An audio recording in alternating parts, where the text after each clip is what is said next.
रहिए हमारे साथ, कुछ और खबरों पर भी आपसे हम जानकारी लेंगे। आगे बढ़ते हैं, बात करेंगे कांग्रेस विधायक कांतिलाल भूरिया की। पूर्व केंद्रीय मंत्री और झाबुआ से कांग्रेस के विधायक कांतिलाल भूरिया शब्दों की मर्यादा ही भूल गए।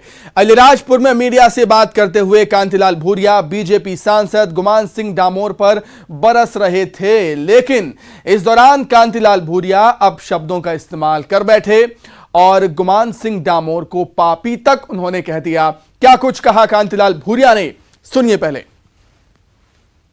वहां पर दादागिरी कर मीडिया को डरा रहा भोपाल में, वहां मीडिया ने घेरा उसको, आखिर में उसको आना पड़ा। हर गरीब आदमी को अच्छा साफ सुथरा पानी मिले, पर उस यहाँ पे कितने 1000 हमारे आदिवासी भाई मरीज हैं। हाँ, 1000 आदिवासी मरीज हैं यहाँ पर। उसके पेट टेढ़े हो गए तो दांत टेढ़े हो गए तो ये कर ऐसी हालत कर दी। तो ऐसा मना पापी कैसे आज सांसद बन के घूम रहा, उस बात को लिए बिल्कुल हम राज्य सरकार से कहें कि अगर थोड़ी भी नैतिकता है तो उसको तत्काल इस्तीफा मिल ले और उसको अंदर करें। तो चलिए, मनोज हमारे साथ लगातार बने हुए हैं, उन्हीं का ही रुख कर लेते हैं। मनोज, राजनीति में आरोप प्रत्यारोप लगाना वो अलग बात हो, ठीक भी लगता है, लेकिन एक निजी हमले इस तरीके से करना कहीं ना कहीं गलत है। केंद्रीय मंत्री वो रह चुके हैं और राजनीति में अच्छा खासा अनुभव है कांतिलाल भूरिया का, जो कहीं ना कहीं उन्हें शोभा नहीं देता इस तरीके से शब्दों का इस्तेमाल करना। मनोज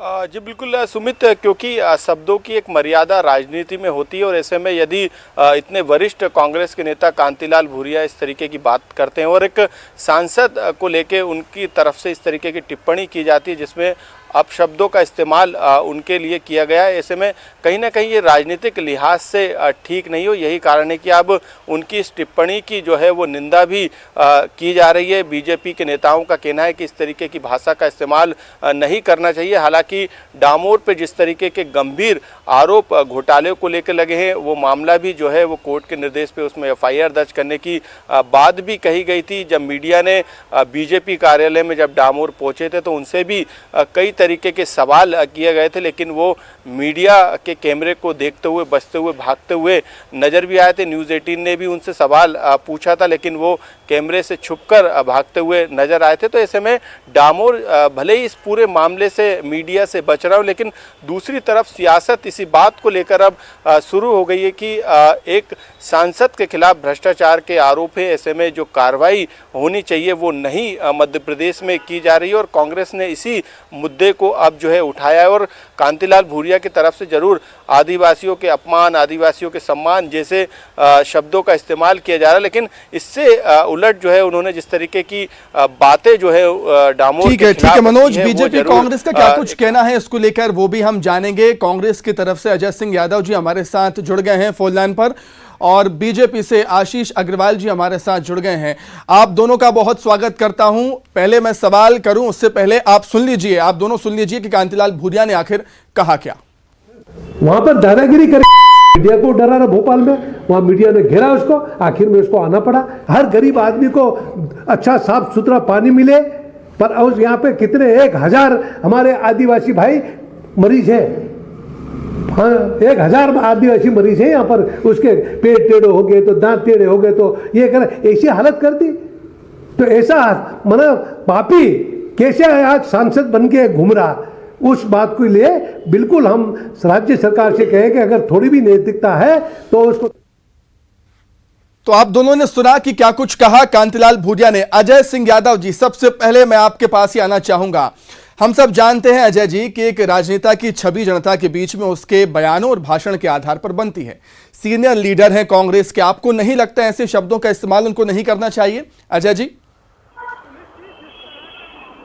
PHE विभाग में नौकरी में रहते हुए GS डामोर जी के ऊपर 600 करोड़ के घोटाले का आरोप लगा और डामोर जी अपना पक्ष नहीं रख रहे हैं। भारतीय जनता पार्टी कार्रवाई नहीं कर रही है। PHE विभाग में घपले घोटाले की वजह से जनता को पानी की दिक्कत हो रही है, बीमारियां हो रही हैं। तो ऐसा काम पाप का काम है कि नहीं, और ये काम करने वाला पापी नहीं तो क्या होगा? कांतिलाल भूरिया जी ने कोई अपशब्द नहीं कहे हैं। जनता के प्रति जिस तरह का कृत्य भाजपा के सांसद ने किया है। एक जनप्रतिनिधि अपनी भावनाओं को रोक नहीं पाया, इसलिए उन्होंने इस तरह के कड़े शब्दों का प्रयोग किया। आप मुझे बताइए, 600 करोड़ के घोटाला करने वाले को आप कौन सा नाम देंगे? आप मुझे बताइए, अगर इस मामले में गलत माना जाएगा। सर मैं पापी तो नहीं कहूंगा उनको, सर मैं पापी तो नहीं कहूंगा, हमको कोई हक नहीं है किसी को पापी कहने का। हजारों लोगों को पानी की समस्याएं, बीमारियां हो रही हो, पेयजल ना मिल पा रहा हो और 600 करोड़ का घोटाला करके बैठे हो, तो वो पापी से कम भी नहीं है। इसलिए कांतिलाल भूरिया जी बड़े नेता हैं, वो अपनी भावनाओं को नहीं रोक पाए, उन्होंने कठिन शब्दों का प्रयोग किया है। भावनाओं में बहकर उन्होंने ये शब्द बोल दिया अजय जी, आपका ये कहना है। लेकिन वो इसी तरह के शब्दों के योग्य उन्होंने कार्य किया है। ठीक है सर, बिल्कुल। आशीष जी क्या कुछ कहना चाहेंगे? अजय यादव जी को आपने सुना होगा, उनका कहना है कि जिस तरीके से आरोप लग रहे हैं कांग्रेस की नजरों में पापी हैं वो। अजय जी, वो आशीष जी, जो कांग्रेस सी फॉर कांग्रेस और सी फॉर करप्शन के पर्याय बन चुकी है, वो कम से कम दूसरों को ज्ञान देना बंद करे। अगर सही में भ्रष्टाचारी पापी है तो सबसे बड़ा पापी अजय जी सुन लेते हैं 2 मिनट। अजय जी सुन लीजिए, अजय जी 2 मिनट सुन लीजिए। अजय जी प्लीज। सोनिया गांधी, राहुल गांधी और प्रियंका गांधी ये बांट रहा है, जो खुद 5000 करोड़ के घोटाले में जमानत पे रिहा है।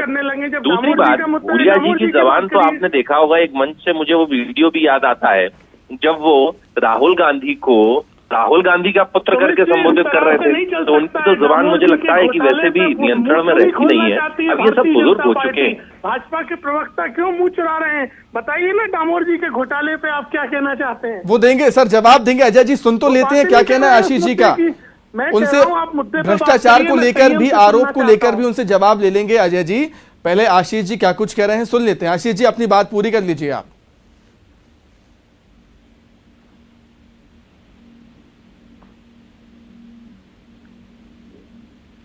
आशीष जी मेरी आवाज आपको आ रही है?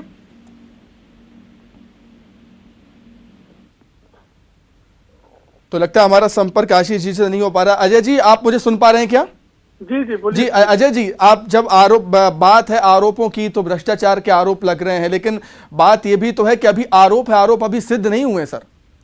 देखिए, जिस तरह से सुमित जी ये मामला सामने आया है और भारतीय जनता पार्टी सरकार स्वयं केंद्र से लेकर राज्य तक सत्ता में है, उनकी पार्टी का एक जनप्रतिनिधि अगर इस तरह के घोटाले में पाया जाता है तो क्या पार्टी की कोई नैतिकता नहीं होती है कि उनके ऊपर कार्यवाही करे?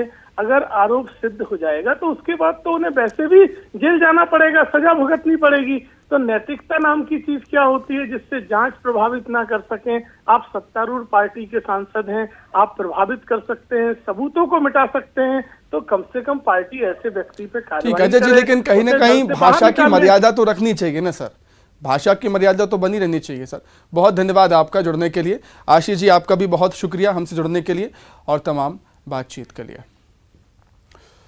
तो फिलहाल यहां पर रुकेंगे बहुत छोटे से ब्रेक के लिए, फौरन लौट रहे हैं।